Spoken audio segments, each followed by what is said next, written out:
in Scotland, but how welcome are they really? Deborah Kayembe came to the UK from the Congo over 10 years ago. Her work promoting human rights put her life at risk and she had to flee. Deborah, you came to Scotland from the Democratic Republic of Congo via England. How was it to leave your home? It was very hard to leave home, and I had no choice then to save my own life. I wasn't expecting what I'm going to face when I came to the UK. Deborah moved to just outside of Edinburgh. It wasn't long before she realised that maybe Scotland was not the safe getaway she had hoped. So my car was parked on the street. I had my tire punctured 4 times within 6 months.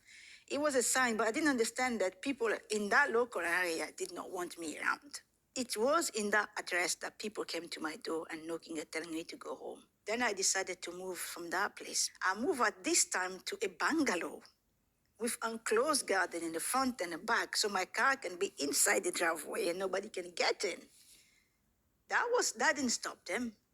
This time they put nail on the tires. And the way I found out about it was I was in the car alone and my car swerved on the road.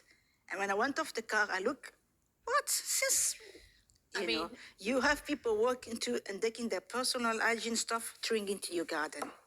You're painting a picture of a Scotland that I feel like I don't recognise. One where people will put nails in your tyres. You could put your kids in your car. Yes. It's crossing a line. It's crossing a line, yes.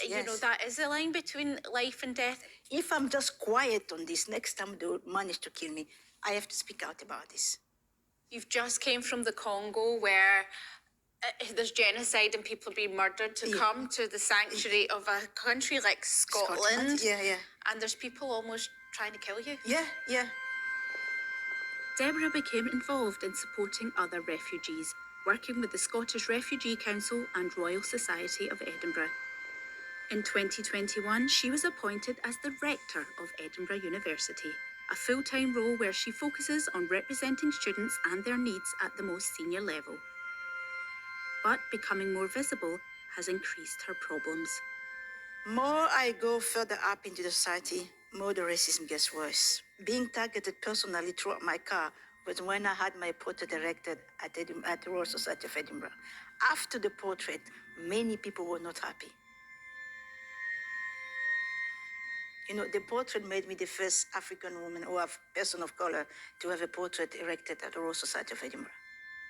How does it feel to be the Rector of Edinburgh University? It's a great feeling, but once the robe is off and you're not in this court where the meeting takes place, someone sees you, it sees only a black woman.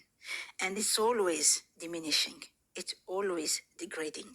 I have 2 incidents like this at this university, even being rector of this university. I didn't have my robe. I came to one of the receptionists here, and she set me aside.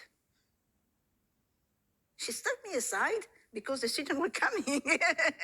So the student realized she's just stepping the rector aside. So the students are no longer moving.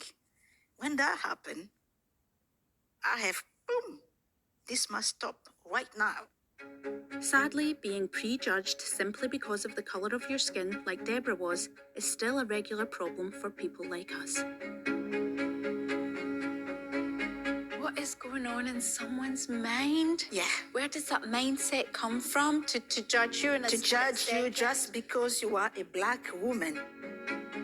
It's clear discrimination is still a major limiting factor for many black and brown people in Scotland.